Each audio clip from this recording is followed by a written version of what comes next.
This is a Cardiff story about a small group of people who took action in the 70s, making a lasting, positive impact.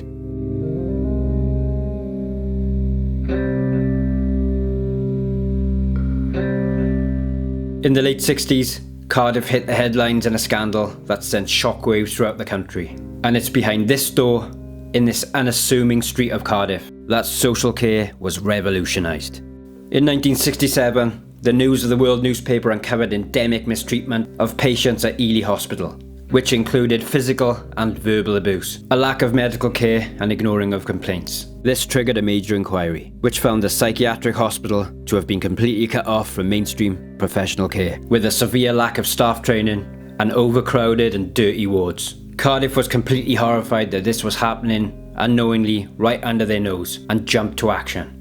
A small group of Cardiff University students founded Cardiff University Social Services, which was open to all universities in Cardiff. Founded by 18-year-old student Jim Mansell, who volunteered to take a group of learning disabled young people to the cinema one Saturday. Their appearance was shocking, shabby, sack-like clothing and shaved heads to combat lice. On this day trip to the cinema, the people of Cardiff stopped in the street to give money and support. This soon developed into groups of students taking the hospital residents on day trips regularly, as well as supporting learning disabled people with developing new skills, and more generally providing company and companionship, which they were so tragically deprived of for most of their lives.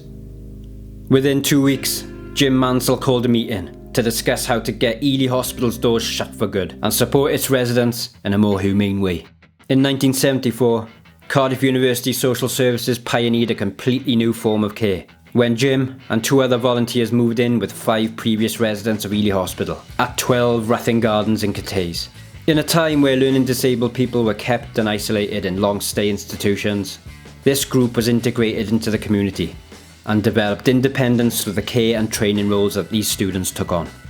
Cardiff University Social Services volunteers helped residents to do more than simply survive. Whilst the students attended lectures, the group home residents attended a nearby adult training centre. Within a year, Cardiff University Social Services had managed to receive funding from Westminster's Welsh office, and volunteers were joined by paid support workers.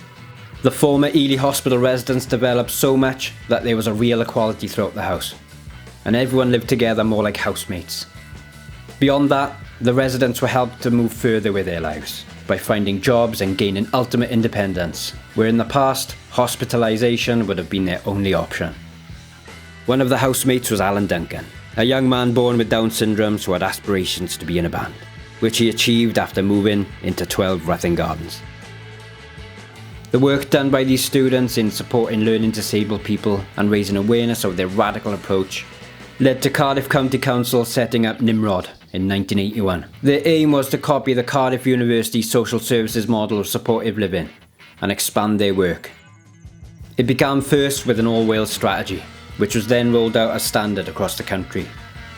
After starting as a team of 3 student volunteers, Cardiff University Social Services had transformed into the Innovate Trust, which employs close to 1,000 members of staff and supports over 400 people. Ely Hospital closed in 1996. All that remains today is this wall and a section of tiled flooring, trodden on by those who suffered the horrors they were subjected to. A discarded mosaic gives a nod to the closure, which includes messages from some of the community. Cardiff University Social Services founder and pioneer Jim Mansell became a lecturer of learning disabilities and was regularly called on by the UK governments and across the world to advise on how to support people with learning disabilities. And he also received a CBE in 2012.